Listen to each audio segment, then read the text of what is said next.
Good morning. I'm audible and visible. Good morning, good morning, good morning. So our day is going to be from 10 to 1. 1 to 2 is your lunch break. Please plan accordingly. Thereafter, 2 to 5, part B, part A. Then 5 to 5:30 is your break. And then 5:30 to 8 p.m. is part C. Please pay attention to this. Accordingly, plan everything. 1 to 2 is one break. 5 to 5:30 is the other break. Good morning, good morning, good morning. Mini breaks I'll see according to where I need to give it. 10 minutes that I am flexible in, that's not an issue. We'll wait for 2 to 3 minutes for everybody to join in. Today we have to discuss Maurya, Ashoka, and Dhamma, plus administration, plus post Maurya. Maurya. We will also discuss South Indian dynasties and then go to Gupta, thereby more or less completing ancient today. We'll do certain previous questions if needed and if we reach a certain point. Good morning, good morning.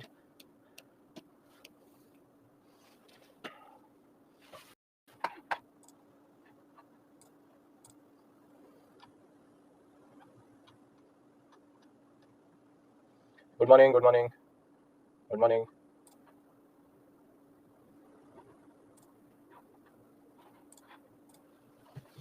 We'll start at 10:05, waiting for you to join in. If you want to ask something, you can ask. And if you want to call and ask something, that is also open right now.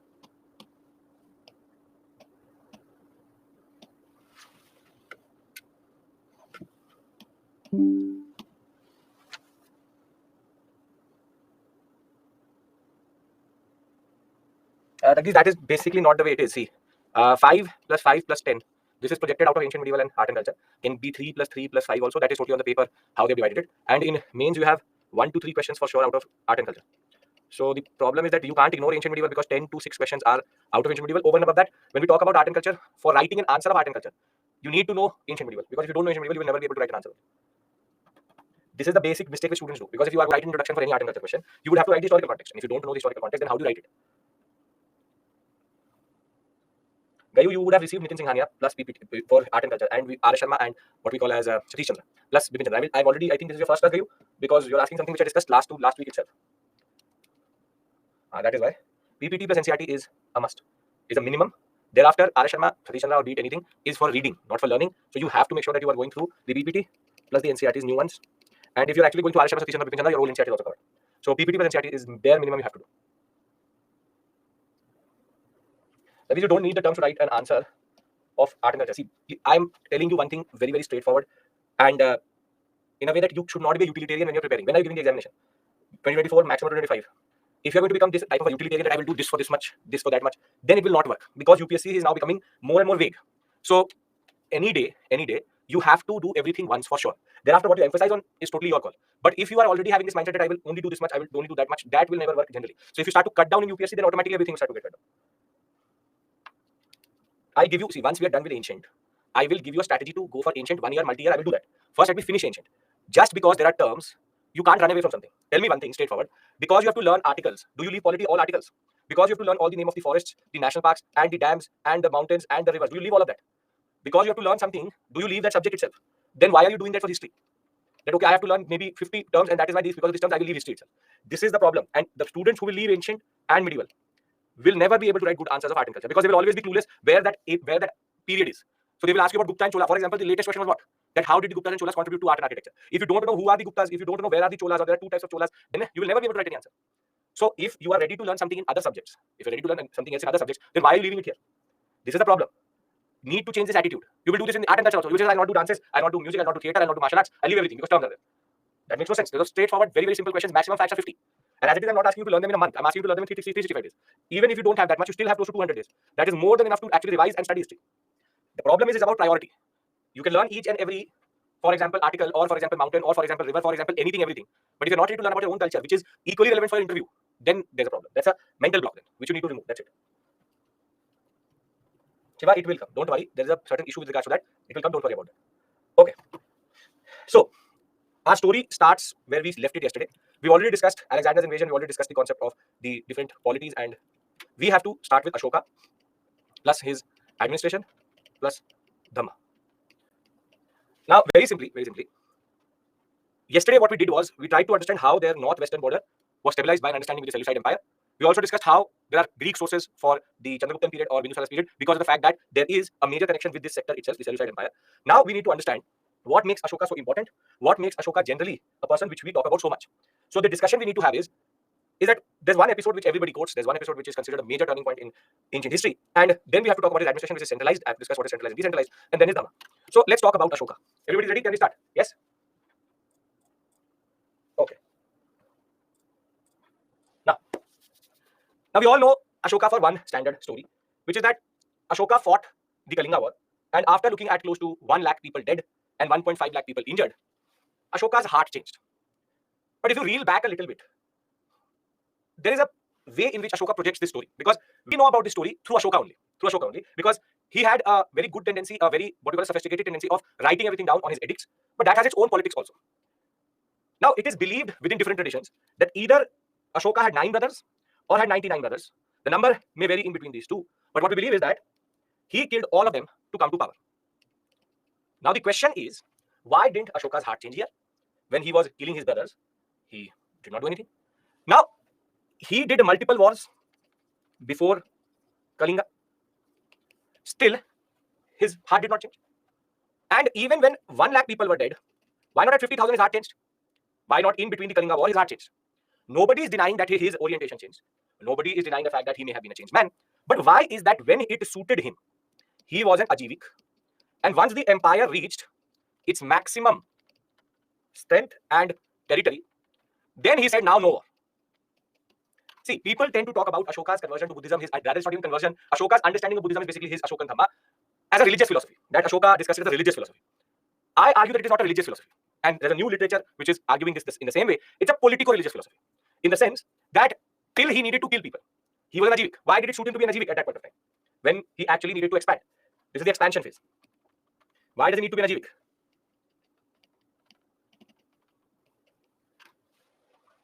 Jainism would not allow ahimsa. Very good. Himanshu, great. And Ajiviks have the concept of what? What is the core ideology of Ajiviks? Yes, very good. Destiny or Niyati. So basically, Ashoka said, I was destined to kill all of my brothers, different people, and the Kalinga war was destined to happen. It was in my Niyati, in my fate, to kill 1 lakh people and 1.5 lakh people were wounded. Here I have no control because it's already written. So I will do it only. Now that I have consolidated my empire to the biggest point or the largest point or the geographical extent is at the point where it cannot expand further. Now my heart has changed. I do not want war. I just now want tolerance, ahimsa, peace, not like that. What I'm trying to argue and try to understand this point, during his expansionary phase, he chooses to be an Ajivik. In his consolidation phase, he goes into or develops a very interesting concept, which is his Dhamma, as a consolidation tool, which is a politico-religious philosophy. So to understand Dhamma in very innocent way as a religious philosophy, you are basically forgetting the master stroke of Ashoka. There has been no smarter ruler, more powerful ruler, and what we call as a public relations expert in this history of the world itself. Ashoka was very good at projecting what he needed to project. If Ashoka would not have written that my heart changed, would we ever even have cared if Ashoka killed 1 lakh or 1.5 lakh people? Every ruler kills. Every ruler does violence. Politics is based on violence. Expansion is based on violence. If he does not say that I killed 1 lakh people, okay, you and me would be studying Ashoka as a ruler, standard ruler. Samudragupta was not the one who said that my heart changed, and we know that Samudragupta was very powerful. So understand this, that Ashoka wanted to project something, and his Dhamma philosophy is much more sophisticated than what we really think of. This is the first point. Is this first point making sense to you? That Dhamma should not be seen generally as a concept of a religious philosophy, but a political religious philosophy. Ashoka did not believe in coercion way of consolidation. He wanted to. Yes, yes. Very good, Samita. That's a very good way of putting it. He could have used force to consolidate, but that force, when coercion is there for consolidation, it doesn't really work. Rather, he uses what we call a soft power, which is to bring everybody together under this concept of I am your father, everybody's brother, we will not fight. But I will tell you, there are contradictions in Dhamma also. This is the first point. Are we all in agreement? You agree to disagree, that's a separate issue altogether. Are you able to peer through the politics of Ashoka? Okay, now comes the second point. We know of all these wars. We'll come back to this administrator. We know of all this because of these are called major and minor rock edicts and pillar edicts. This is called a major rock edict. This is called a minor rock edict. Basically, this is nothing but small rock, big rock, major, minor, and this is called a pillar edict. So Ashoka wrote with Brahmi script in Prakrit and in Khroshti in Greek script because he was writing in the borders also. He placed these minor, major, and pillar edicts in certain places. The placement of these major, minor rock edicts is very, very interesting. I'll tell you why. See, if I connect all the different dots of major rock edicts, what do I get? You get the boundary of the empire. Now, there's an irony here. I'll tell you what is the irony. The irony is that in no minor rock edict, which is within the empire, there is any mention of the Kalinga War. He talks about Dhamma, he talks about the concept of how everybody needs to be tolerant. But on major rock edicts, which are in Kalinga and are in the northwestern sector, he had a very interesting way of writing his edicts. Very interesting way of writing edicts. Now, for example, I'll give you a very simple example. You are introduced to me. And I introduce myself in the following fashion. My name is Abhishek Mishra. I was jailed for 10 years for hitting a person because he annoyed me. But now I've changed. I'm a changed man. So it's really nice to meet you. Or you meet me and I say that I am the same person who killed 50 people in a war. But now I'm changed and I'm a changed man. What is the messaging which I'm trying to push here? What is the messaging which I'm trying to push here? It's called a passive aggressive concept. You know the concept of passive aggressive tone? Passive aggressive means that I am not trying to be aggressive, but I'm trying to give you a message that, see, I'm the same person who can kill a person if you annoy me. But now I've changed. So if I wanted to change my image, would I actually go and introduce myself as I'm the same person who killed 1.5 lakh people in the Kalinga War, but now I've changed? No.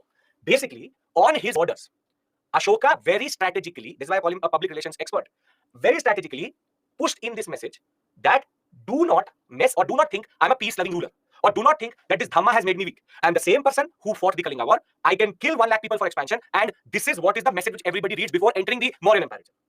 So he may have guilt, his heart may have changed, but the way he projected it, the way he placed all these different edicts, the way he wrote them, all tend to tell us that he was using the Kalinga War also as a warning as much as a moment of change. Because there's no mention of the Kalinga War within the empire.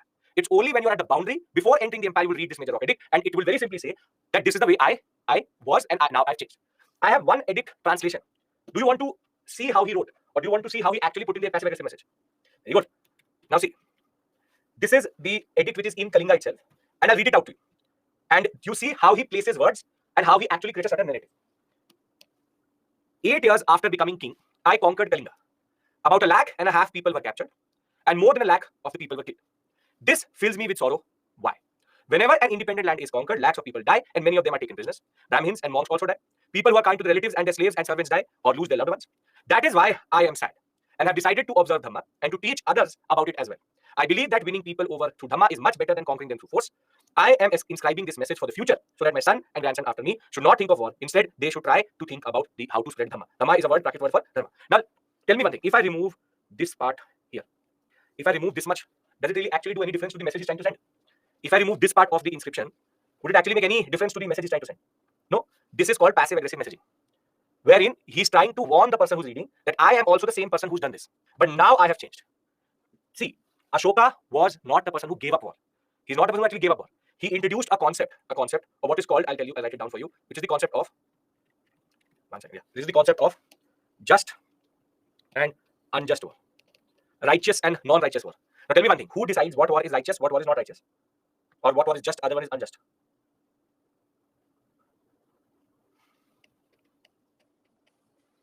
In his mind, if a war is just, it is justified.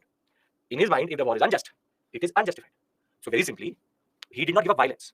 He gave up violence as a way of very simply consolidating the empire. He did fight wars if needed, and for him that was a just war. Understand the politics here, understand the messaging here. We know that Ashoka changed.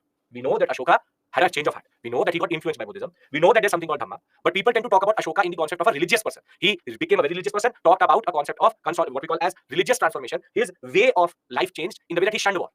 What we are trying to argue here is, yes, his heart changed. I'm not denying that. Yes, he may have gone through guilt. But the way he has created a certain messaging or a history around it is not actually a coincidence that very simply, till the point he needed to be an Ajivik, he was an Ajivik. When he needed to transform, he transformed.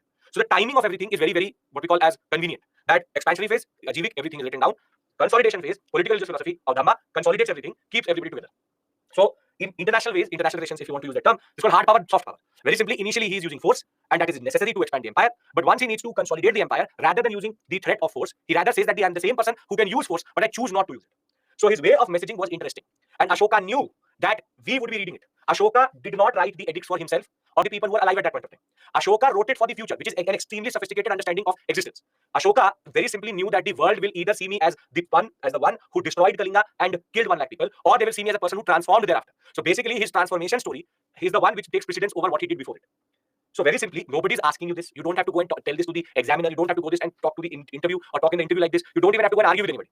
But what I'm trying to argue here is that very simply, there's a way he messaged it, there's a way he packaged it, and there's a way he conveyed it. So there's much more at play than just being a standard religious philosophy. Makes sense? If war comes, he would have to fight it because under his understanding, it was a just war. See, if I'll very simply ask you a very simple question. If Ashoka hated war so much, if Ashoka wanted ahimsa so much, then why didn't he turn into Jainism? His grandfather was a Jain. He could have easily gone to a Jain tradition. Why did he choose Buddhism over Jainism? Try to understand this point. Why would he not choose Jainism and why would he actually choose Buddhism? Because Buddhism was flexible. Buddhism was flexible. It did not say that no, you can't kill anybody. So when I'll show you the principles of Dhamma also, you will realize that there is much more at play here than just being a standard religious philosophy. Do not think of it as just a religious philosophy. The thing which it is a politico-religious philosophy. See, this could help an optional level student, but the point is we are not at the optional level. For you, Dhamma, what is the basic principle will come in the examination. That would never ask a question on Dhamma. But what I'm trying to do here is that I'm trying to give you an understanding beyond what the book would tell you, and we're having an academic level discussion. Yes. So can we now rather concentrate on the administration and then talk about Dhamma and its principles? What I said, did it make sense, or it's a simplistic argument, it's an exaggeration, or it actually logically makes sense the way it is? Okay, perfect. Now, as I told you, Ashoka had to come to power by fighting the sons of his father, or what we call as his brothers, or Bindusara, and we know that he had a very bitter warfare with his brothers. 8th regnal year, turning point, disturbed by the death and destruction, Ashoka turned towards Dhamma. Remember, Dhamma is not a new religion. Dhamma is not Buddhism. Dhamma is Ashoka's interpretation of Buddhism. Please understand this point, because he does not take everything. Regnal means ruler. So he does not take everything. He very simply picks up what he needs to pick up. Now, for us, what is equally important is Ashoka's administration. We'll come back to Dhamma as the last topic, and then we'll end this section. Ashoka's administration. Everybody's following me till this point. Anybody wants to say something? Anybody wants to ask something? Agree, disagree, want to add something? Please do tell me.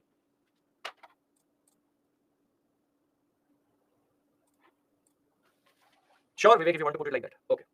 Agree, there's nothing. True, Arti, that is true. He just wanted to protect his empire. It's a political philosophy. Very good. See, Samita, there would have been wars for sure after Kalinga War. The scale was not as big as Kalinga War, and they have not been very well documented. See, for us, sources matter. Even if there would have been a war, maybe nothing was documented. So the simple point is documentation is something which is important for us. War would have happened. You tell me very straightforward. Can a ruler actually rule without violence in a period like ancient India? No, there has to be a certain fear deterrence. Deterrence is what really matters. Today, the deterrence is the nuclear warfare or nuclear weapons. Deterrence comes through force, and that deterrence had to be there. Nobody could take him so easily that no, he'll not fight over. So yeah, the point is that maybe there were, but that's not a given. Ashoka was Sridevi like his father Najivik, because we know this through the fact that the Barabara Nagarjuni Hill complex was given by an Ajivik king who was no one else but Ashoka and then Dasharath. Abhijit, again, full speculation. Full speculation. The point is that we have no proof for that. Whoever is talking like that or telling you this I need to see the proof or the sources. Yes, that is also true. That Ashoka may have not wanted to document it. That makes sense. Yes, why not? He's an Ajivik, allegedly converts to Buddhism. Okay, now can we move on? Everybody's basic curiosity. You can always have a conversation with me if you want to add something. That is a part of our process here. If you're live with me, why not? Okay. Now, in order to understand Ashoka's administration, you need to understand the difference between two terms. One is called centralized administration, and this will be very, very important for us generally. Centralized administration. And the second one is called decentralized administration. This will help us generally in the way that there will be certain tendencies. I will presume that you know this concept as we go on further. Now, let's talk about centralization. And how does it manifest itself in administration? See, centralized administration, you have the king, and the king, very simply has a what we call as army of officers, and then you have the people. We call this as bureaucracy. The most important feature of a centralized administration is the fact that the king has direct control over the people via his officers. The officers are appointed, removed by the king, paid salaries, and very simply, there's a concentration of power here. Concentration of power in the king. Very simply, the officer acts like an intermediary, but that intermediary has no power in himself. So very simply, the connection of the king is direct, and therefore, this is called a centralized system of control, wherein there's only one power center, which is the king. This is the only power center. And in a centralized administrative setup, rebellions or disintegration or fragmentation is very rare. So fragmentation of political structure is rare, in the sense that mostly you will never see that the officers have become too powerful or the empire disintegrates from within. So centralization is always considered a good system of control when it comes to ancient or medieval India. Now let's contrast this with decentralized system.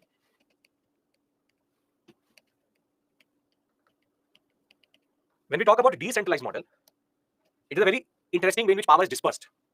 You have the king, the local power, or what we call it local power center or intermediary, and then you have the people.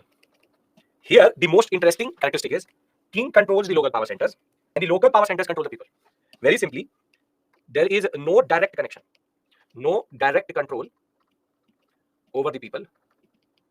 There's dispersion of power, and the most important concept here is local power centers hold real power, king holds symbolic power.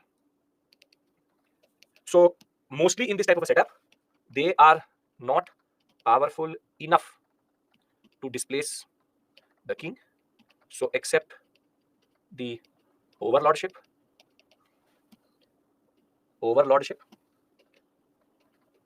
and the king not powerful enough to consolidate power within him. So has to operate through local power centers. Now tell me one thing, within this structure, what is the biggest fear or what is the biggest problem in this structure? Abhinav, we are a mix of centralization and decentralization. Yes, Avni, very good. As soon as this becomes very powerful, fragmentation is a given. Fragmentation is very easy, very, very easy. In a sense, we will call this concept what we call as feudalistic tendencies, which will come to in the postmodern period. But I'm right now theoretically discussing the concept of decentralization with you. So when we talk about centralization and decentralization, here king is the only power center.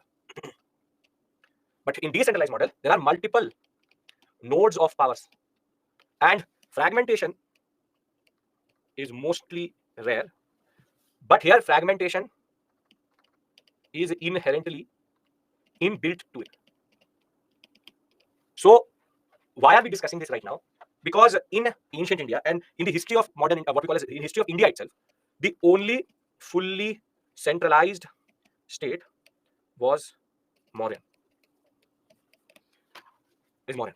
Not even post-Mauryan, not even the Guptas were centralized. The distinction that the Mauryans have is that they had a very elaborate system of control, a very elaborate system of bureaucracy, and they were the only empire which had such a big expanse. And at the same point of time, they were fully centralized also. Centralized and in a way, most of the subcontinent. This is why Mauryan Empire or the Mauryans are considered so important, because nobody was able to emulate the same for the next till this point in that way. Now, please, as one of you said, don't use this concept of centralization, decentralization for modern federalism, because in democracy, decentralization is considered better. In the sense, we have a three-tiered system: center, state, and then panchayats, or what we call as ULBs, local bodies, urban local bodies, and panchayats. Now, very simply, the point is that in democracy, decentralization is considered important, and we have democratic decentralization, which is called representative government. The more it decentralizes, it's better. But when you become an IAS officer, when you become an IPS officer, when you become an Indian forest officer, you are under a centralized control of the center itself. So in modern democracies, modern nation state, there's a mix of centralization plus decentralization. But centralization is not considered good in modern India or in modern terms, because that means it's a dictatorial power. Putin, Xi Jinping, that is the way it is centralization of power. We want decentralization in democracy, because that way the people have the power. This structure is not good for modern democracy, but it is good for a period in which monarchical systems prevailed. This model, basically, in a modified way, is the way we actually work today. This is considered good in democracy, which is dispersion of power as much as possible. That way, people have control over the state itself. So I hope you are getting my point that if you're giving me modern day examples, you are actually mixing things up a little bit, which makes no sense, or rather is not appropriate for modern times itself. Right? You're getting my point. This is a very fundamental concept. If you will understand this fundamental concept, then only we move forward. Very, very fundamental to your understanding, generally, which is the concept of centralization and decentralization. Anybody has any issue, if you're not following, if you're not able to understand, then I will again repeat myself, because this is going to be taken as a given when I will go forward teaching anything else to you. Anybody has any issue? If you're asking me to repeat, what part is not clear to you? Randomly don't try to repeat. What is not clear to you? The fact that you have a what we call as concept of concentration of power with the king. Then you have officers, bureaucracy, who are appointed by the king, can be removed by the king, and therefore people are directly controlled by the king. And in a decentralized model, local power centers are permanent; they cannot be removed, and therefore the king has to operate through them itself. So very simply, a decentralized model is considered a problematic model because there is fragmentation inbuilt into it. On the other hand, in a centralized model, there is a very rare chance of internal fragmentation or crumbling from it. So the distinction of the models, as I said, is very simply the concept of a centralized administration. Dictatorship can be decentralized. No, dictatorship cannot be decentralized. Then it's not dictatorship. then it's basically a republic, president rule and this and that. Dictatorship is centralization of power. What we call in world history is totalitarian state. Can I move forward? Okay. Now, the problem with having a centralized administration is that as a UPSC aspirant, your life has become a little bit problematic because the Mauryans have a very elaborate administrative structure. Now you need to know the administrative terminologies because that is a very, very important concept for you. That you need to know the terms and they can be asked in the examination generally. So before I go into that aspect, since the morning we have discussed, or rather in the past 1 hour we've discussed Ashoka's political religious philosophy, Ashoka's messaging, and the concept of centralization and decentralization. If you all are on the same page, I will go to the factual part where I can't help you, but I will tell you how to manage it. Can we take the pain for the next 10-15 minutes and then go back to Dhamma? Okay. Now, we know about the administration this much because of Arthashastra. And the first thing which Arthashastra proposes, and we already know this well-organized, efficient, centralized administration, is called the Saptang Rajya concept. In a sense, what Kautilya argues is that 7 pillars on which an empire has to survive on, or what makes them an empire, are the 7 pillars. Saptang Rajya. Now, what are the 7 pillars? Swami, Amatya, Janpad, Durga, Kosha, Danda, Mitra. Now, let me make it in this way that you have the king, Swami, then you have the 7 limbs, including the other 6 limbs which make a centralized administrative setup. What are they? You have Amatya, ministers, Janpad, people. So, people, ministers. Janapad, Amatya. Thereafter, you have Kosha, treasury, Durga, fortified capital, and Danda. Kosha, Danda, Durga, Mitra, which is very simply, Kosha means treasury, justice and law and order, fortified capital, allies. According to Kautilya, if all of these come together, then only you have actually a state. But can you notice one thing? According to Kautilya, one thing is missing in this, which is very today considered fundamental for a state. What is it that, according to him, very simply should have been there? Very good, Shiva. Great. Which is that somehow an army is not mentioned only. A modern nation state today would argue that an army is a prerequisite. A standing army, military is a prerequisite. But for Kautilya, army was not one of the most important limbs of a state. Police comes here, Danda, law and order is there, which is internal administration. But army, as a standing army, military, was something which he actually didn't talk about only. Which shows that how we today think that the first thing which a state needs is an army itself. Because that external threat was always considered, or is today considered, the most important threat. While on the other hand, for Kautilya, internal administration was much more important than external threat itself. This is a very interesting way of understanding administration and states. Because this goes against the understanding what we believe today as a modern nation state. Rather than arguing for a mitra, we have this concept that for every modern state nation state, there has to be an enemy, there has to be an army, there has to be a police, and what actually makes that state is a standing army and an internal administration which is efficient. But according to Kautilya, armies are not a prerequisite for a state to exist.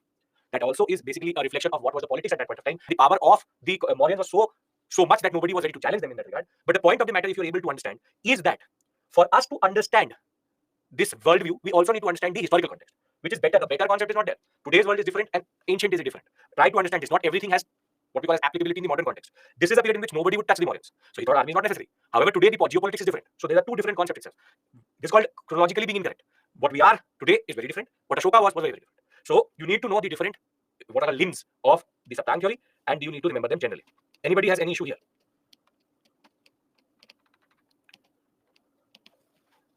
No? Okay. Now comes his central and provincial administration, which you need to understand. First, I'll discuss them with you, and then I'll make a flowchart in which I'll integrate everything together. So, very simply, the way his core administration, from where Patliputra used to operate, he had the standard tiered model of control, in the sense that he had a head of department called a Tirtha. Then he had under him Adhyaksh, who used to take, very simply, the responsibility of managing that area or portfolio. Then they could have 2 types of officers within them, Amatya, an executive officer, or Mahamatya, which is a special duty officer, officer special duty. To give you a very simple idea of modern counterparts, think of them like this. This would be a joint secretary. This would be officer on special duty. This would be the secretary of the ministry. And this would be cabinet minister. So, if I make the first half of this, within central administration, he had a system in which he has Tirthas. Then under him he has Adhyakshas. And under Adhyakshas there are 2 types of officers, Mahamatyas and Amatyas.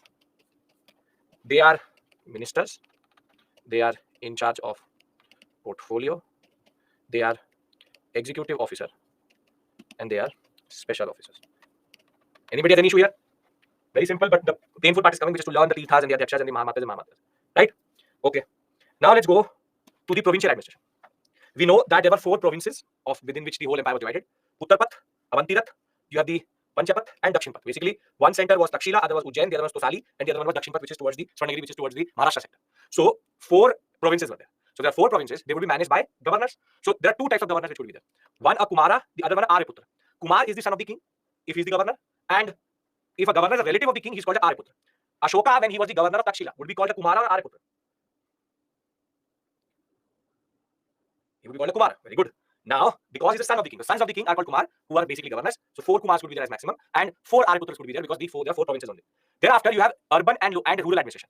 Urban administration is with the Pradeshika, Rajuka is for rural administration, and Yukta is attached to both. Very simply gives them secretarial staff or basic support itself. Then, under the Rajukas and the Pradeshikas, you have the Thanika, who's a tax collector, and Gopa, who's the accountant, because they have to collect tax generally. And last, at the smallest level, you have the Gramika and the village headman as the most important person. Now, let me again make it more elaborately, and we will understand this. See, king on one side has Tirthas, Adhyakshas,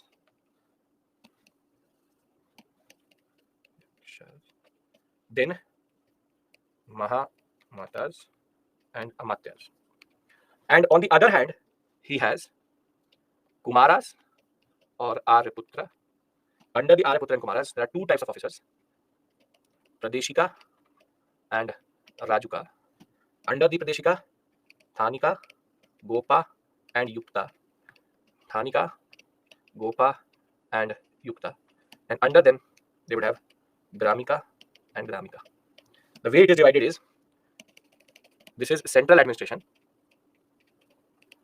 and this is provincial administration.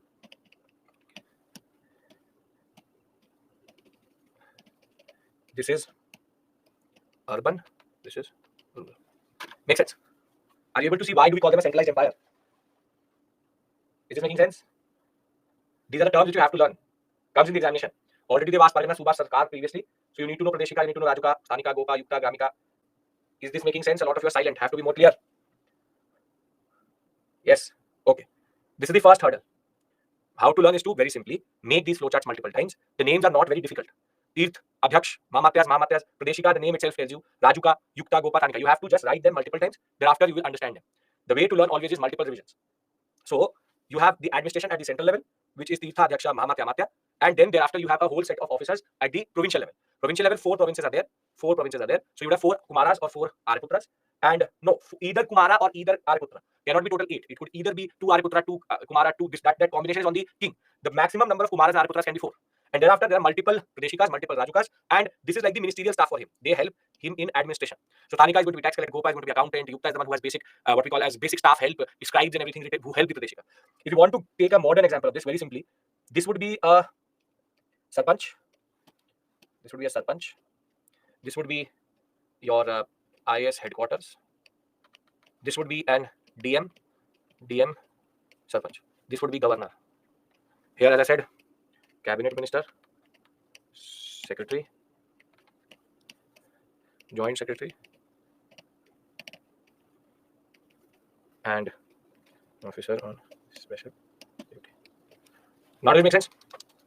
Okay, this is not a Sarpanch, he's a mayor. You wanted to make it like that. This is the problem. You guys go to a level where it actually, now is it better? Your polity is very strong, so you somehow push polity everywhere. Difference between Kumara and Aryaputra. Kumaras are the sons of the king, whilst Aryaputras are relatives. There's a difference between son and relative, right? Read. So, are we clear with regards to the structure? Have to be more vocal first, 1 hour. Come on. This can come in the examination. I'm trying to give you modern examples so that you can understand the way it is done. Okay. Now, you also need to know certain Tirthas, certain Adhyakshas, and certain what we call as Mahamatyas and Amatyas. The ones which are important, I will mark them so that you can actually learn them. But try to understand is that this is the only place where we have so many terms, because thereafter there are no centralized administrations. So it is only the Mauryan period where you have close to 10 to 15 terms which can be asked or sprinkled in the examination somewhere. Learn them, don't die over them, but learn them generally. You don't have to go into too much detail. The ones which I'm telling you are very similar to each other. That's why they can be asked because UPSC plays with you when it comes to terms generally. So Mantri, nobody wants to learn because nobody needs to learn. Mantri means minister. Prohit, everybody knows is a priest. Senapati, again, everybody knows is a military commander. Yuvraj or Kumara basically are the terms which can be used for a crown prince. These are very standard terms which we still today use. Now comes the word where UPSC can play with you. Samaharta, Sanidhata. Very similar to each other but have different responsibilities. Samaharta is chief collector of taxes. Sanidhata is treasury chief. Just to differentiate between the two, this would be IT department, income tax department. This would be RBI or RBI governor. So understand this point that Samaharta, Sanidhata have very similar profiles. That is why you need to remember them. Then the one which I wanted to learn is the Nayaka, which is the city constable, the police in the city itself. Thereafter, Dandapal, everybody knows, police chief, no issues. Then Antpal. Now you tell me, do you need to actually learn Antpal? He is the frontier defense officer. What does Ant mean? What does Ant mean? This is called linguistic logic to answer the questions. End. So Ant means end. End of our empire is the frontier. So therefore Antpal. So very simply, the one which you have to remember here are these two. Samaharta, Sanidhata, and Nayaka if you want to. Other than that, all others which I've omitted are basically not important. And this, and this are very common and standard logical. Very simply, terms which we use till today, you don't have to learn. So 3 terms here. Samaharta, Sanidhata, Nayaka. Now comes the list of Adhyaksh. Basically, every department had a different officer to take care. So first things first, we are obviously not going to learn this. Dhaksha. This is common to all of them. Now, here again, if you put in the logic, because 2 to 3 can come in the examination, the way they will ask you a question is, in the context of ancient India, the term Akara Dhaksha was used in which period? First type of question. Second would be, they could give you Akara Lakshana and then give you a match the following to match the departments. So here again, Akara is mines and minerals. What is the mines and minerals department called in Hindi today? What is the term for mines and minerals? Coal, mines, minerals. Khanij and Kara. The word Kara is still used for mines. So the word comes out of Akara. Kara, Khanij are basically the 2 terms which are used for mines and minerals.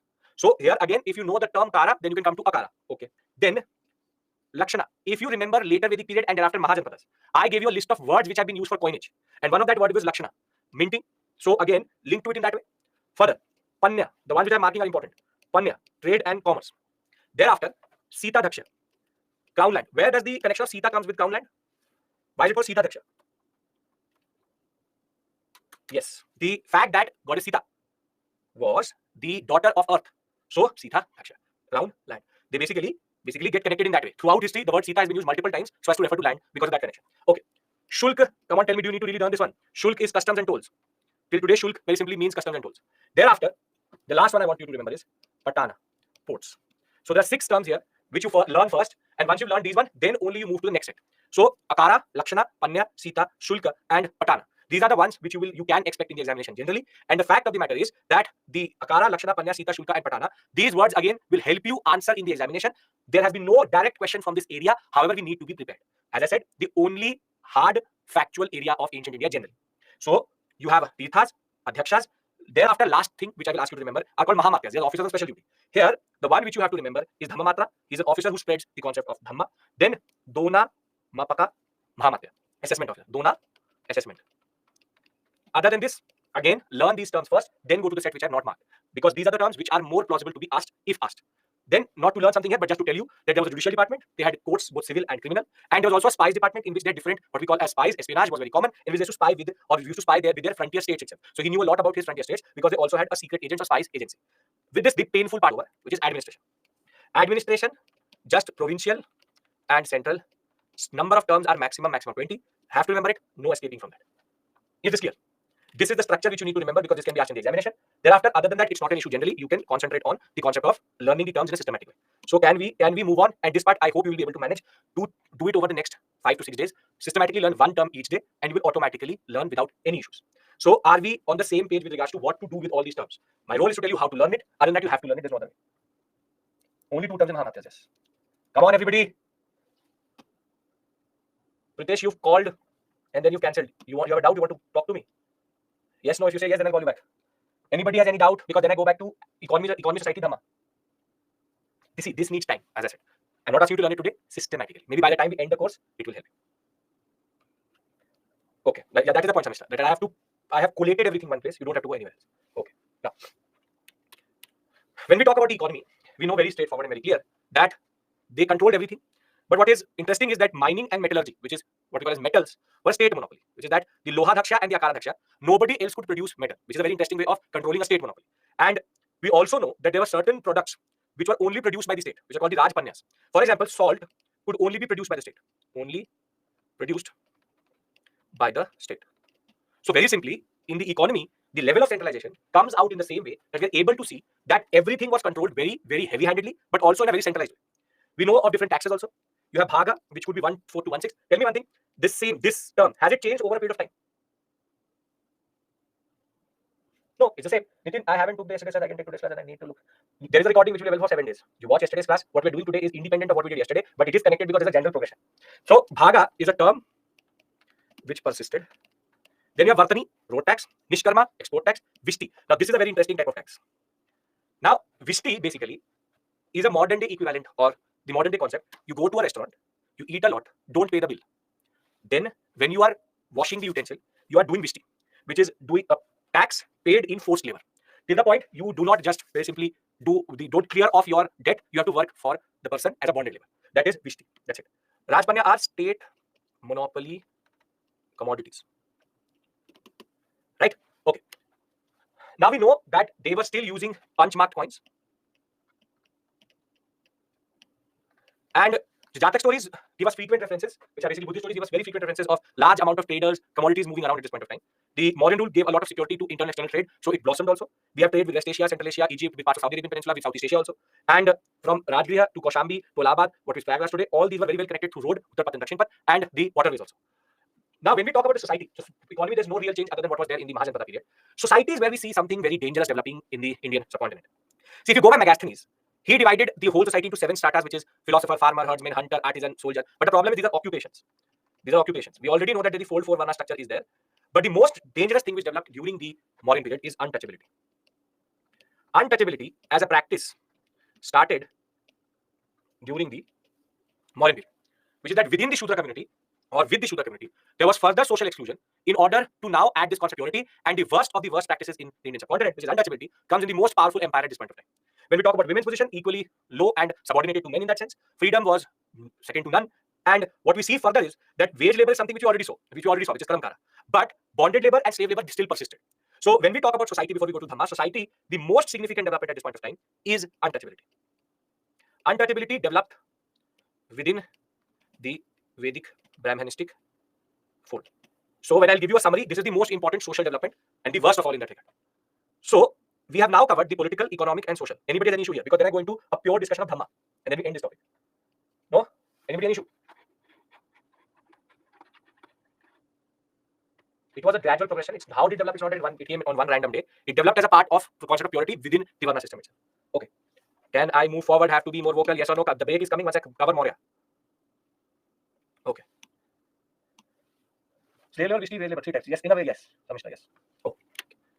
Now comes our beloved Dhamma. Now, Ashokan Dhamma is one of the most talked about, most studied of all aspects of the Mauryan Empire. Now, Ashoka was one of the most favorite Buddhists for the Buddhist community itself. The Sangha generally promoted Ashoka quite a lot. We already know that the third Buddhist council happened under his auspices. He put in a lot of money to spread the message of Buddhism and also spread Buddhism to Southeast Asia, to Sri Lanka generally. We also know that he built close to 84,000 stupas, which is again a little bit exaggerated number, but a stupa basically represents Buddha. We'll discuss this in art and culture. So he spent quite a lot. He spread the message. He basically was a devout Buddhist, but he was not basically fully a Buddhist converted person. He took the Buddhist philosophy and molded it according to his understanding. So we tend to argue that Ashoka converted to Buddhism, but Ashoka was influenced Buddhism and he made Buddhism a guiding light in his life generally. Buddhist texts will talk about Ashoka obviously quite a lot because Ashoka is Ashoka for them, and he's spreading a lot of what we call as the way Buddhism is spreading is because of Dhamma and Ashoka. So Ashoka's Dhamma was equally important for Buddhism and for Ashoka, because it was not pure Buddha, because nowhere does Ashoka talk about the most important philosophy of Buddhism. What is the core philosophy of Buddhism? What Buddha argued was the answer to all the dukkha's in the world. Yes, the Ashtanga Marg, which is the Eightfold Path. But the Eightfold Path is not mentioned anywhere only. If he was a Buddhist, he would have talked about the Eightfold Path. But the Eightfold Path is not talked about anywhere. The Ashtanga Marg is not talked about anywhere. It's just that he used Buddhism as a way of propagating his Dhamma, which was his political religious philosophy. So understand this point, because there's a lot of misinformation out there. There's no conversion aspect here. Ashoka very simply adopted Buddhism and molded it according to his understanding. And this is a very important point you need to understand, because Dhamma is not pure Buddhism. Dhamma is actually an interpretation of Buddhism. So when we talk about Dhamma as generally a principle, see, he spread the message of Dhamma and in a way Buddhism through, as I said, the major rock edicts, which are 14 major rock edicts. And there are close to 18 to 20 what we call as minor rock edicts. Now, obviously, remembering the minor rock edicts is very, very difficult. But UPSC has now, for the past 5 years, made it a point to ask 1 or 2 major rock edicts for sure. And in that context, the location of the major rock edicts become important. So for me, there are 3 maps which I'm giving you. All of them have the most important positions and the most important locations of these major and minor localities. I'll tell you which are the most important ones. Please, I'll put it into the NCERT map itself so that you can concentrate here. See, the Mansehra and Shahbazgadi are considered important generally because they are not in Brahmi script, but a script which was used in what we call as Iran, Iraq, or Central Asia, quite a lot, which is called Khoroshti. Then the Jaugoda and Dhauli, elephant, and inscription are considered very, very important.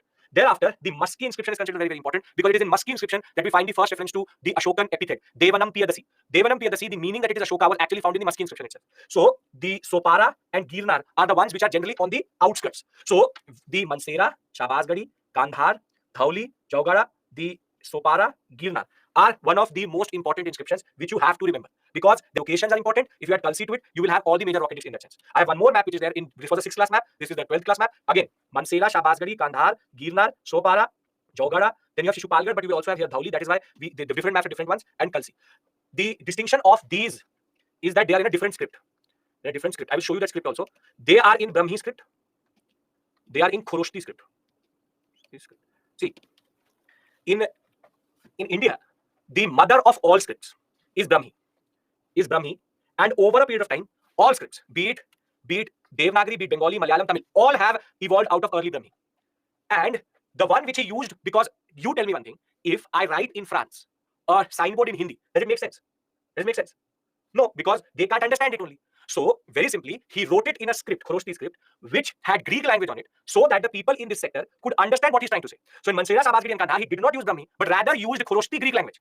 This kind of strategic understanding is unparalleled because he knew that if I write something which is in a different language, it will make no sense itself. So, within India, we see early Brahmi plus either Prakrit Pali, and in the outside sector or in the frontier sector, it was Khoroshti plus Greek. I hope you understand the difference between script and language. I have told you that previously also. Script is the way you write a language. Language is the phonetical system or the symbol system which is there. So one language can be written in multiple scripts itself. So very simply, a very simple example of this is this. This is Hindi language written in two scripts, Devanagari and the Roman English script. So same way, early Brahmi could be used to write multiple languages, which is Prakrit or Pali, and Khoroshti script could be written or used to write Greek language. Greek language has its own script also, but he very strategically chose a script which was very common in the Pakistan-Afghanistan sector. So please understand this point very, very clearly, that Ashoka was not doing this blindly, in a blind way. It was not random. It was rather a very conscious way of pushing a message in a language which was clear to the in-person entering into that sector. Are we clear with regards to the variation in script and language, and why was that important for Ashoka generally? No, Abhinav, you can't call Ashoka Arhat. Arhat would be a very far-fetched, simplistic understanding. That's an exaggeration. Okay. Now comes the last point after which I'll take a break, which is that what are the principles of Dhamma? This can again be asked more towards an optional level, but generally you should know what are the principles of Dhamma. The first principle, as we know, is of Ahimsa. But Ashoka's Ahimsa was very, very different from Jain Ahimsa. I'll tell you why. Because on his major rock edict one, his concept was, I will ban animal sacrifices and also ban animal sacrifices on festive gatherings, including killing of animals, and also reduce the killing of animals in the royal kitchen. So vegetarianism will be promoted. But tell me one thing, which religion on festive occasions has a concept of animal sacrifices? Historically, not today, historically. Vedic Brahmanism. Vedic Brahmanism is not fully about animal sacrifices, but Ashwamedh, Vedic ritual, horse sacrifice. Very simply, the concept was that through this, he was indirectly, not fully, indirectly using that Buddhist propaganda to talk against the Vedic Brahminists or early Hinduism in that. Same way, he said that I will have very sweeping regulations in which animal sacrifices cannot happen. And his concept of non-violence was basically towards animals.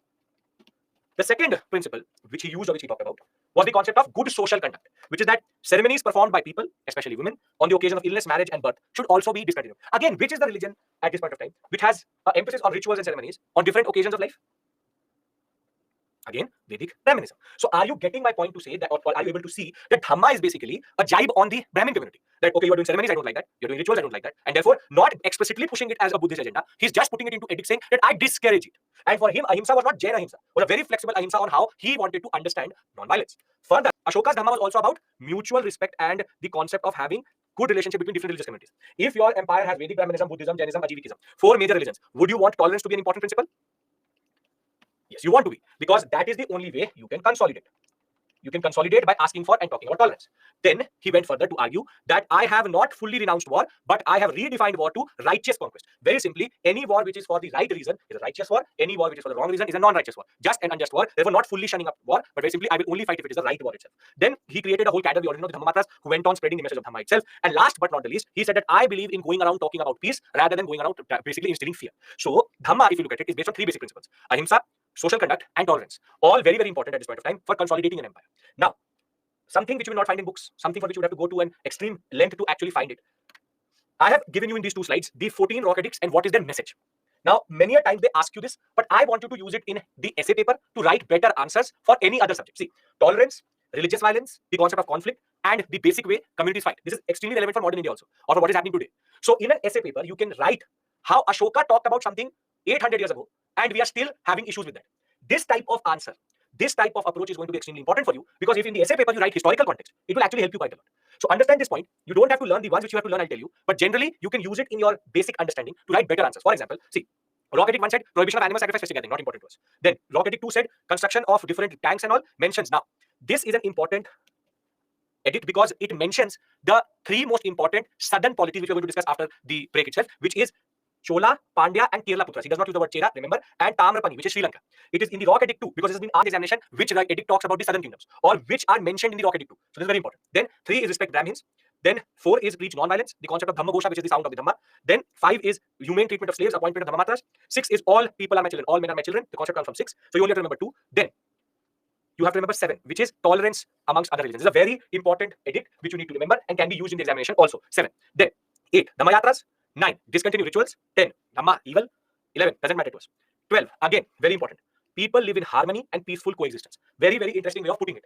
Then the third most important. So you have to do remember 2, 7, and thereafter 12, 13. 13 is the one, and you don't have to learn this, but 13 is the one which again mentions the 4 southern polities, but also mentions other 5 contemporary rulers of the world from Syria, Egypt, Macedonia, Greece, and Libya. This again, just you need to know which edict mentions the foreign relations of the Ashokan period, and that is 13. So you have to remember 2, 7, 12, 13. 7 can be used in essay paper to write better answers. If all of this is clear, then I give you a break, and when I come back, I make a timeline and consolidate everything, because then we will move to the next module, which is module number 4. This is 4, 5. Yes, please have to be more vocal. Yes, no, say something. Previous questions I will do, not right now. That is a separate issue altogether. Are we clear with the Mauryan theme? What is there? Sources, terms, administration, Dhamma. Dhamma as a concept. All of this perfectly clear. Yes? Great. Perfect. So, because I've gone for more than 1.5 hours, I'll give you a 15 minutes break. Don't worry. We come back at 12 p.m. And when we come back 12 p.m., we will go the next 1 hour and revise, and thereafter going to post Mauryan period. Clear? Can we take a break? Yes? Okay. Perfect. So, I'll see you at 12 p.m. 15 minutes break. Cool down. Consolidate. Come back. I'll make the timeline and we will revise. See you.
Welcome back.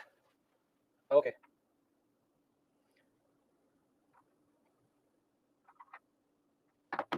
So,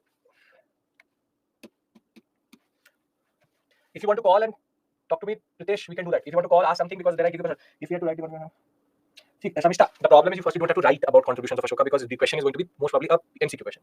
But if you are thinking about optional, for example, or for Indian Forest Services, I think ancient and medieval comes in the names also. The point is that you can talk about the political religious understanding, but do not undercut the fact that he also had a transformation of heart. We are not undercutting the fact that he also had guilt. It was a moral transformation also. But the way he used Dhamma is a separate issue altogether.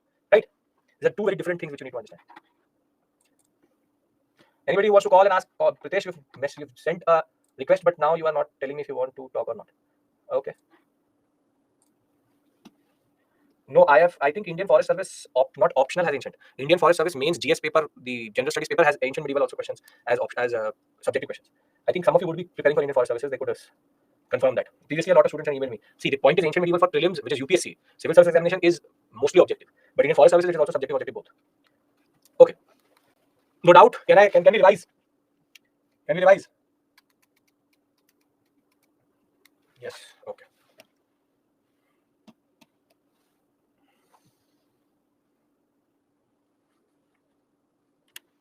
We need 2-3 slides.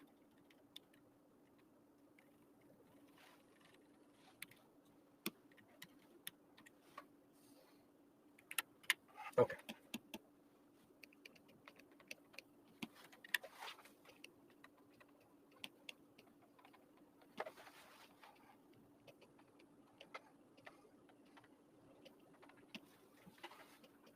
Later Vedic. After this, once I have revised with you vis-a-vis this, I will also now give you a very important split in the timeline, and we will go when we go into post, what we call as post Mauryan. We have to discuss these things in a very interesting way. But till this point, if I've told you that we concentrated on the North Indian sector, now we will also split and go into North and South both. So just as a form of revision, just very simply, not very detailed. No state, early state formation. Here you have mature state. Here you have tribal state, authority.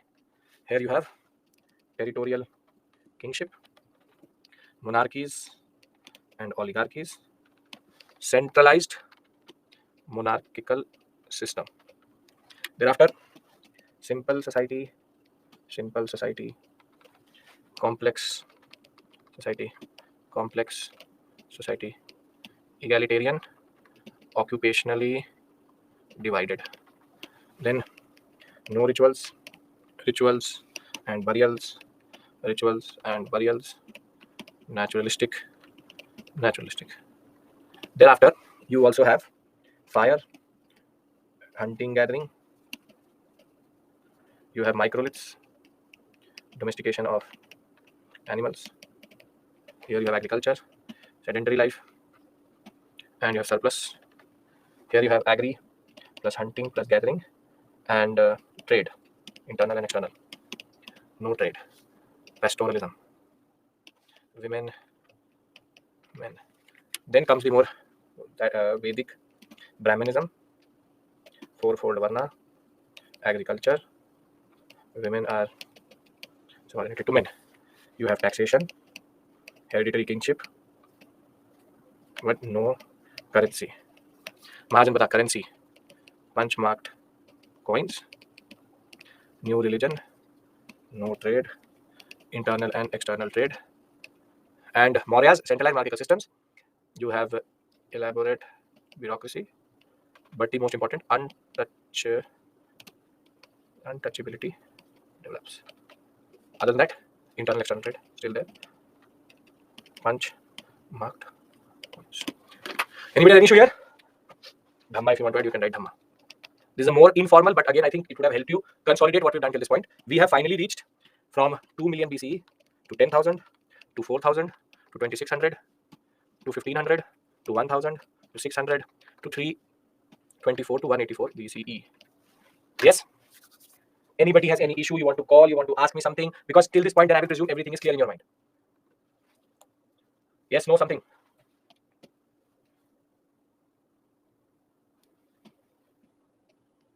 Okay. Okay. Now, in a way, we have come till here. If you go by the NCRT timeline from Ashoka Empire, Macedonia, Panchmak coins, we now have to go into a period about which students don't know a lot of things. But before I do that, we come to the questions in the end of the class. We have to start post-Mauryan dynasties. Now, something very important to understand here. This is module number 5. Nobody's asked me till this point that how did the Mauryans decline. Basically, Brihadat will be the last ruler. He will be killed by a person called Pushyamitra Shunga, who was a Brahmin, who was basically a Brahmin, but also his commander-in-chief is Senapati. He will be frustrated by the Mauryan politics and he will kill Brihadat. Now, you will realize that in none of the modules, I will be talking about decline because decline has a standard recipe. Decline has a standard recipe, and I'm sharing a very important recipe with you so that you can also make decline at home. So first, what you need is a flame of a weak ruler. This is the first thing which you need for decline. Then what you do is that you take a pan, keep it over this flame, and then add the following ingredients. Corruption in administration, fiscal issues, lower tax revenue, internal disturbances. And when you will make all of these together, the plate which is served to you is the decline of a kingdom or empire. All empires have the same recipe of decline.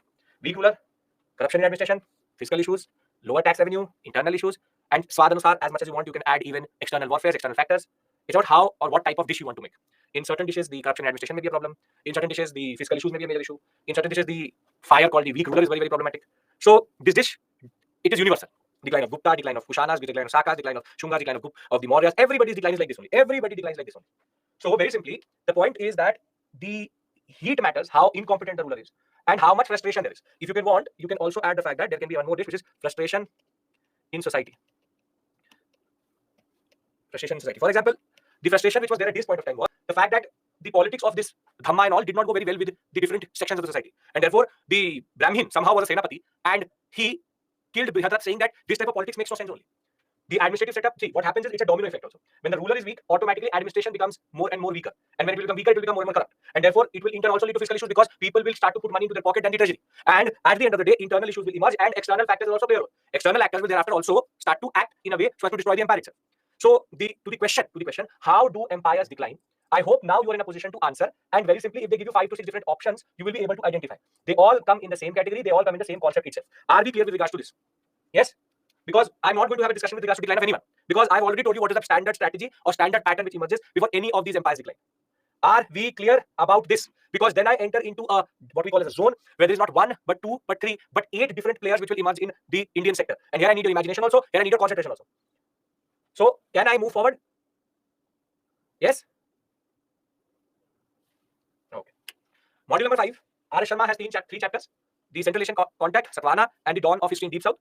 You can ignore the megalithics in this because megalithics I will tell you is more or less enough here. Simple point is 3 chapters, but the problem is not very comprehensive. Here you have to concentrate with me because it's a very critical zone in that sense. Before I talk about megalithics, I need a blank slide. Okay. Now, everybody has to concentrate next 40 minutes, half an hour. Generally important. If you're able to understand this, you will never be able to forget it forever. So please pay attention now. See, I have been telling you the North Indian story. However, the southern sector had a different timeline, a different age, and a different concept altogether at this point of time. And if I have to actually make a correct timeline, it is going to look something like this, which is that there will be a divergence at one point in the North and the South Indian story. And the divergence is such that Paleolithic, no issues. The period of Mesolithic, no issues. Till Neolithic, no issues. Till Indus Valley civilization, no issues. The North and the South Indian story is more or less the same. And non-Harappan Chalcolithic cultures. So very simply, from 2 million BCE to 10,000 to 4,000 to 2,600 to close to what we call as 1,700 BCE, the North and the South Indian story is more or less the same. However, thereafter, North and South diverge. In North India, what will we have after IBC? What will we have after IBC? Yes, very good. Early Vedic, later Vedic, Mahajanapadas, and Mauryas. But in South India, this period from 1500, 1600, 324 to 184 BCE, in South India, we have a different concept altogether, and that is called megalithic phase in South India.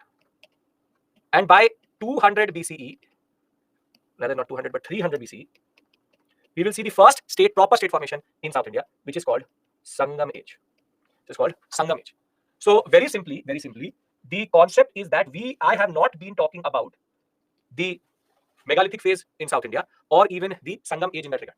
Now, this division you will not find in any other book or any other source. So please do understand that between 1500 to 300 BCE, from first millennium to the 3rd to 4th century BCE, there was a phase in South India which is called the megalithic phase, and the Vedic and the Mahajanpada concept is extremely North Indian centric.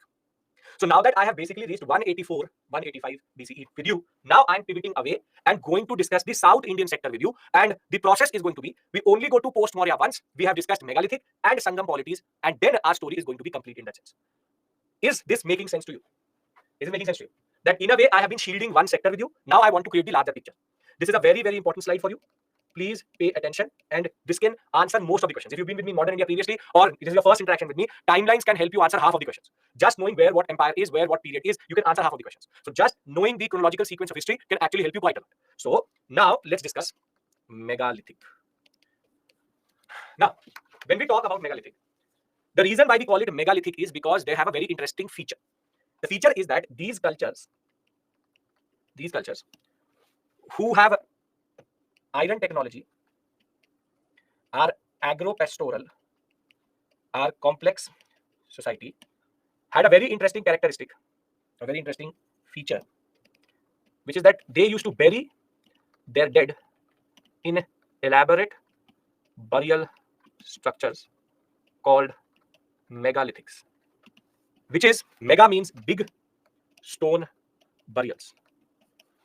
If you look at the burials of megalithic cultures, they have extremely elaborate burial structures, and imagine making something like this without modern tools or lifting ability. Today you will bring in a crane and actually put it on it. This was done with only human power, along with certain animals for help. Very simply, wherever we have found megalithic cultures, we have for sure found these elaborate burials around it. So very simply, megalithic period in South India is a period where we find iron tools. We find agro-pastoral evidences where they were doing animal husbandry also, but a little bit of agriculture also. They had complex society, but our understanding is limited because no texts or script or literature. This would be in contrast to which period? This would be in contrast to which age in North India? Megalithic practice happened in southern part of India, mostly peninsular India. Yes, Vedic, where we have a lot of texts, or we have the Rig Veda, which gives us a very beautiful picture of that period. The problem is our understanding is limited to only these things, and we believe that there was what we call as limited urbanization during this period in South India. But the most interesting aspect is megalithic is connecting from the Indus Valley to the period of the Sangam. But the most interesting thing is, are we clear with regards to basic characteristics? I'll read it out from the PPT also. Iron, agro-pastoral, complex society, you have limited agriculture, urbanization, and burial patterns which are very, very elaborate. Are we clear with regards to this? Because then I talk about the most interesting thing about this period. It is not basically prehistory, it would be in between. It's a proto-historic period because we don't know if they actually knew language or script or not. So it is in a way a proto-historic period. Early writing would have been there, but it is not historical period in that sense. No text, that is for sure. But we believe that they did have something which we have not been able to find because limited organization and big stones and the way they were actually very iron-centric, we can't call it fully prehistoric. But it is pre-proto in between. Can I move a step further? What is the most interesting thing about these megalithic cultures? Okay, these are contemporaries to the Vedic period. Yes.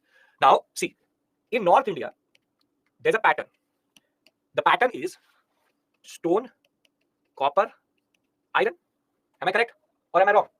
We move from Neolithic to Chalcolithic to Vedic. So technology went from stone to copper to iron. There's a 3-step process, or the 3rd step of that process is iron technology. Iron technology is always considered very, very important. But in South India, we see something very interesting. There are 2 types of sites. At one site we find the standard stone, copper, iron technology. And this is minority of the sites. Because at most of the sites, we find the interesting concept, stone, iron technology. Skip copper phase. Straight from Neolithic to megalithic. Now, can anybody tell me why is that in South India, it would have been easier to straight away go with iron technology than to actually find copper? Physical geography of India. Tell me. Yes. The reason, as Sushmita says, as Vivek says, is in the southern sector, the Dharwad sector, iron oxide is available and iron is available more easily. In the peninsular sector, even today we have most of the iron mines in this sector, the copper availability is very limited. So rather than going for copper straight, because of the abundance of iron, they were able to actually automatically shift to iron than actually copper. So they bypassed, or they skipped, or they just jumped from Neolithic to iron technology.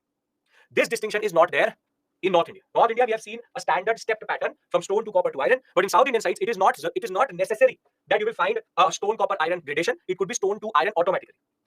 This is one of the most interesting features of megalithic sites, because certain megalithic sites have Chalcolithic history, but certain megalithic sites also have what we call as Neolithic antecedents.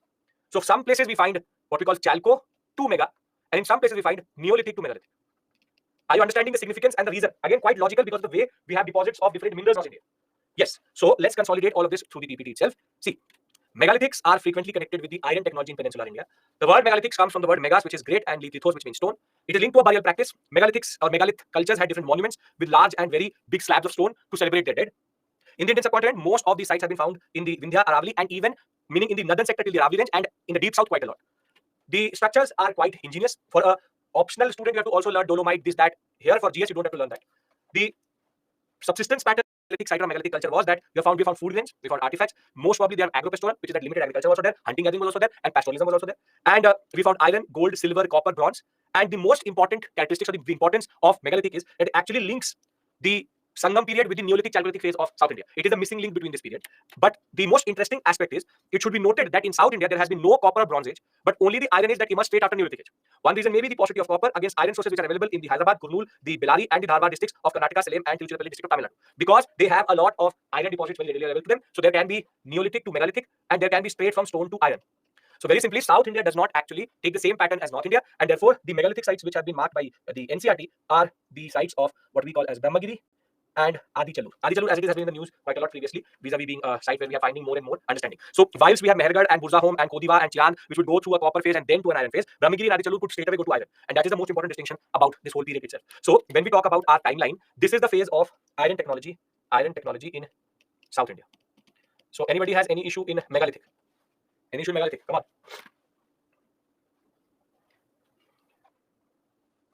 Can I move one step forward now? Because then I go talk about Sangam and we take a break. Okay, now,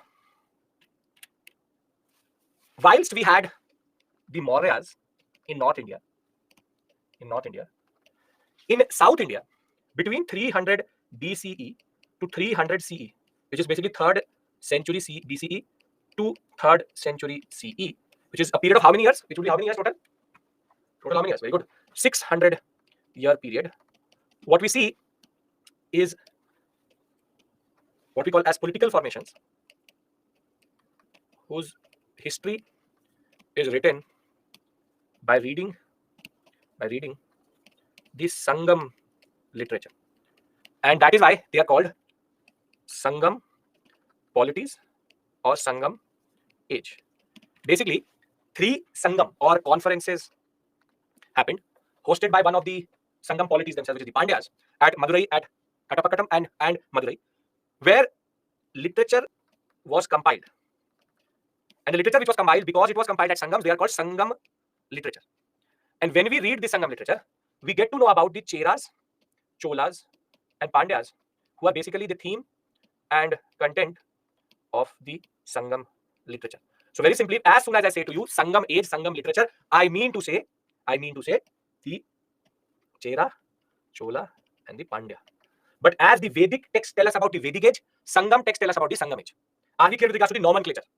The earliest Tamil literature is termed as Sangam literature because it was standardized by a Sangam academy of scholars who met at Madurai under the Pandya rulers. They roughly give us a history between 3rd century BCE to 3rd century CE, and the main theme is the wars between the Chera, Chola, Pandyas. The Sangam literature, unlike the Vedas, which are only 4 texts, is much more diverse because you have some early works, you have some anthologies, the Etugotai, which is basically the story, the glorified story of certain rulers. Then you have what are called the 10 short poems, the Idylls, which is Patupatu, and you have the 18 minor works and 5 epics. Together, all of them are called Sangam literature. Now you know what is going to follow further is that you need to know Sangam text names because they come in the examination. Thereafter, we just have to go through the Chera, Chola, Pandya's basic history. Before I do that, before we discuss the Sangam text itself, everybody is following me till this point. No issues. Generally, come on. Yes, you are getting the point which I'm trying to do here. I'm trying to now bring the South Indian story also to the same point as the North Indian story. In North India, we reached the Mauryan period. Now I'm bringing the South Indian story also to the Mauryan period, which is the Sangam period in South India. Yes or no? Come on. Yes. Okay. Now, these texts which I'm telling you, without fail, have to learn them because UPSC is asking it out of very basics, what we call as match the following questions, or as a question of very simply sprinkling it here and there. So the first text which you need to learn is Tolkapitayam, author Tolkapitaya. and it is a Tamil grammar text. Tamil grammar text written in Tamil. All of them written in Tamil. Tamil Sangamej.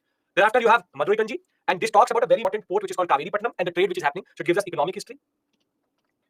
Then you have the Murugarupa Udai, which is the story or the praise of God Muruga, who's a very important god in the deep south itself, and this gives us religious history. Then you have the Palamoli, which is the rituals which Brahmins have to follow. This tells us how Vedic Brahmanism had percolated to South India. Very simply, through the Mauryan dynasty, how the practice of Vedic Brahmanism had reached, or the what was early Hinduism had started to, the practices had started to percolate into the southern sector itself. Then you have a text which is very, very important, Thirukural, written by Thiruvarur. This is a text very, very important because the finance minister for the past 2 to 3 years has been referring to this text in the budget every time, because this is one of the most interesting texts. This is a text of ethics and morals. Sometimes also called the Bible of the Sangam literature, ethics, moral values. And you would have seen that if you've ever seen the raw copy, which is not the not in the newspaper, if you've ever seen the budget raw, as she reads out, she always has certain what we call as excerpts of the Thirukural in it, therefore telling us the basic moral with which she is actually bringing in new reforms. So these texts are extremely important, Lokapitayam, because of the Tamil grammar aspect. That is why we're able to read this text further. And Thirukural, you have to learn it. None have to be skipped. All have to be learned here. 5 very important texts in that regard. Thereafter, we have one more set of texts which are the epics of South India. You have Shila Padikaram, which is the story of Karikal Chola related to the Chola dynasty. So this is basically the history of the Chola dynasty. Then you have the Mani Mengalai, which is the story of how Buddhism also started to spread in South India, Buddhism spreading to South India. And last but not the least, we have a what is called Shivaga Sindhamani, which is the story of Jainism coming to South India. So you can see all of these texts have their importance because they tell us a very important or critical element of each of these aspects of religious, political, and geographical, and even the concept of social history through these texts. So this is basically the Vedic text in that regard. These are the Sangam texts which give us a very important bird's eye view, but also a very important concept of their history. By reading all of them, we have been able to reconstruct the history of the Cheras, who basically ruled over parts of Kerala, then the Pandyas, who were basically the kingdom of what we call as Pearls, and the Cholas, who managed more or less the area of Tamil Nadu and thereafter Andhra Pradesh. The simple point is the Chera, Cholas, and the Pandyas. I got out of focus. Yes, the Chera, Cholas, Pandyas together are the 3 which actually were holding the most important positions, with the Mauryas being in the north. Mauryas being in the north. So the simple point is, Shiva is telling us, and I'll push it to you itself, a very interesting saying out of Palamalai. Too much of anything is good for nothing is a Palamalai, which means a proverb. See, this is a way of in which it evolved, but Palamalai was a very important text which talked about this proverbial knowledge itself. That is why these texts are very important in that regard. So first is remembering their names. Total 8 have to remember, no escaping that fact. The more you will read it, the more you will understand it. Now, the second aspect is the history which comes out of it. Are you clear with regards to Sangam text? Sangam text, you will see for sure in your life. In UPSC, you will for sure 1 to 2 Sangam texts will be sprinkled around somewhere for sure. That's a standard thing in that regard. Yes? Okay. Now, the first major dynasty, which basically was mentioned in the Sangam literature itself, is the Pandyas. The emblem of the Pandyas was the fish. And very simply, Pandyas were known for pearls. They had the best access to pearls, and their port Korkai was very, very important generally. Capital Madurai, mentioned by Megasthenes also, and the major prerogative also. The Romans also actually traded with them quite a lot. All of Roman pearls were mostly Pandyan pearls. So we have mention of Augustus Caesar and Trojan in Pandya text, what we call as Pandya text of Sangam age. And we also have reference to Pandyas in one of the 2 most important texts of North India, which is Ramayana and Mahabharata. And the most important ruler is Nadun the Jelian, who performed even the Ashwamedh, which means that they were now also using the same ritualistic aspects of North India. So 3 basic things which you need to remember: Jelian, Roman reference, pearls, Pandyas, and the fact that they were also following Vedic rituals. Any issues here? 3 basic facts: Ramayana, Mahabharata reference, Augustus Caesar, Trojan, Roman reference, and Korkai is their port. And if you've seen the 2023 paper, Korkai was actually mentioned. I will show it to you when we do the 2023 paper. Just by doing the map, you can answer any of the questions generally. Thereafter, the Cholas, these are called the early Cholas. Their emblem is the tiger. The most important ruler of this dynasty, Karikal Chola, and he's the one who developed and constructed a dam on the Kaveri, which still survives. And he was also the one who developed the city of Puha. He was the first to, very simply, the Cholas were the first to conquer Sri Lanka, parts of northern Sri Lanka. They have 2 very important trading centers, Kaveri Patnam and Urayur. So you see it on here, Kaveri Patnam and Urayur, very important. Thereafter, they ruled generally with a very important presence in the Bay of Bengal. Sometimes we believe that Bay of Bengal was dominated by the Cholas at this point of time. Later, for sure, they will dominate, but the Chola shipping at this point of time was also very good. Then come the Cheras. The Cheras are the most interesting because they have a very deep connection with the Romans, because Augustus Caesar temple was made in the Chera territory, and over and above that, the most important, what we call as port, Muzirish, we had a Roman regiment and a Roman temple made here. So Malabar coast, Vanji, but most important, Tondi and Muzirish. Muzirish and Tondi, 2 very important. You have Muzirish, Tondi, 2 very, very important ports of this period. Have to remember them. Again, comes in the examination standard protocol. Romans had 2 regiments here, along with a temple of Augustus Caesar, and the most important ruler, the early rulers, Udyanjalal, he is also has mentioned in the Mahabharata, and the greatest ruler of the Cheras is Sengu Button or Red Chera, who also was the one who established the Patni cult, which is a very important goddess cult in South India. So I will not go further. I'll take previous questions before we go for lunch. But the basic point is, I have brought two stories together. I brought two stories together for you. We have now understood the Chera Chola Pandyas.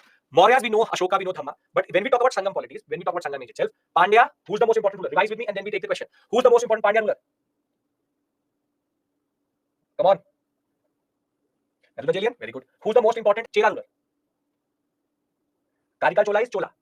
Chera is Sengu Button. Perfect. Only three names you have to remember: Nadunajalian, Karikal Chola, Sengu Button, and the Roman connection of the Pandyas and the Cheras and their ports: Muzirish, Tondi, Kaveri Pattanam, Urayur, Kotai. 5 names. Can you remember this much? If you can, this theme is also more or less done. Yes, revise once, you will realize it's not difficult. It's actually not difficult, it's very straightforward. Just have to remember port names and one name. Just need Rajendra Chola, Raja Chola, that imperial Chola. That is early medieval. Don't mix up things when I'm not giving them the names. Vivek, you have done previously, also still you're mixing it up. Simple point is that 3 names and 5 ports. That's it.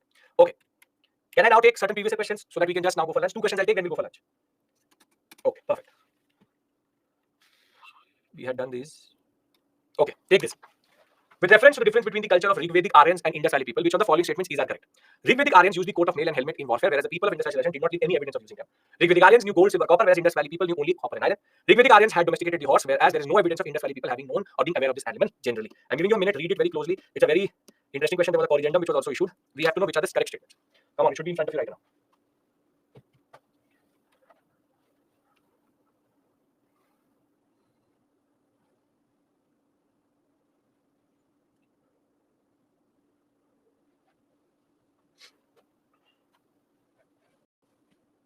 Wrong. Vivek, how are you answering that? It's asking you which are the correct. Again, overthinking.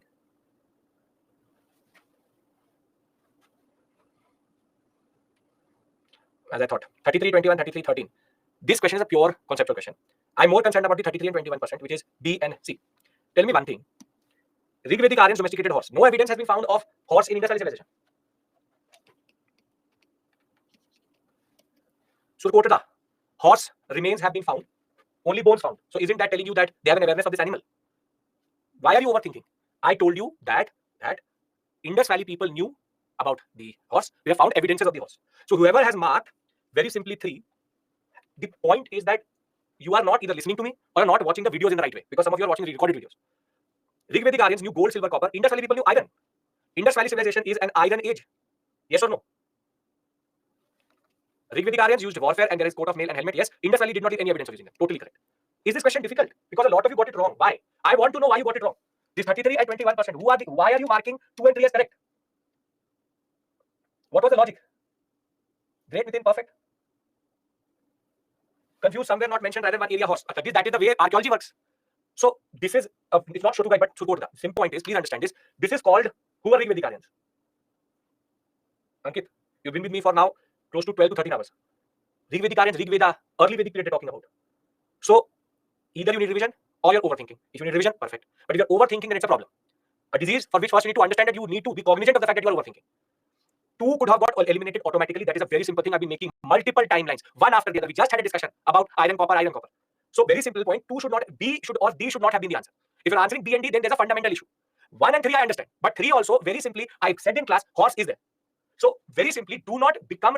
See, either you are analyzing it too much or it's a silly mistake. Silly mistake can be done with a revision, but if you're analyzing it too much, then it is a problem. Make sense? Are you getting? Did you realize your mistake, or are you able to identify the issue in your thinking? Okay, one site will give you horse, does not mean all, but that is the way archaeology works. Okay, now this we did. Okay, this is the last question we do. Consider following statements: deification of Buddha. This is not trading, but treading, which is to walk. Treading the path of bodhisattvas, image worship and rituals. Which of the above are features of Mahayanic Buddhism? Come on, this everybody should get correct if you were with me. Come on, very easy question. The easiest of which we've done till this point. We did this yesterday itself.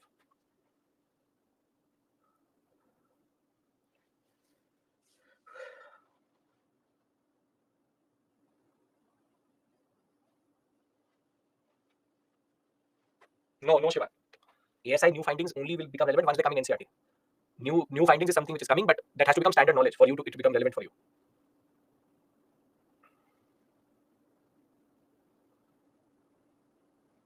Again, 26%, 18%. I am not 47% totally correct. Mahayanic Buddhism, ritual worship, yes. Making Buddha God, Buddha is God, yes. Bodhisattvas blindly Mahayanic.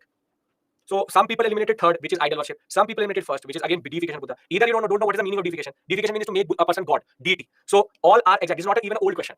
Very easy question, straightforward. 1, 2, and 3. Are you now getting the point how they're asking you questions? They don't care about facts. 1 to 2 questions, facts will come. Students sit with it and say, I will leave ancient and medieval. All questions are application of knowledge. Is this making sense? Can we go for lunch or can I go for lunch knowing that you are now on the right track, you're understanding everything and you're getting the point of the discussion we're having? Yes? Okay. So I will see you at 2:05. I've taken some of your time. So I'll see you at 2:05 and we will start our discussion of post-Morgan. Please do not miss the next part B. Because once you miss part B, nothing will make sense. First, half an hour, 45 minutes is going to be critical. So I will see you after lunch. Have a good lunch. Make sure that you join part B. Very, very important for ancient. Most of the questions can be made from this area. See you. Take care. Have a good lunch. I see you at part B at 2:05.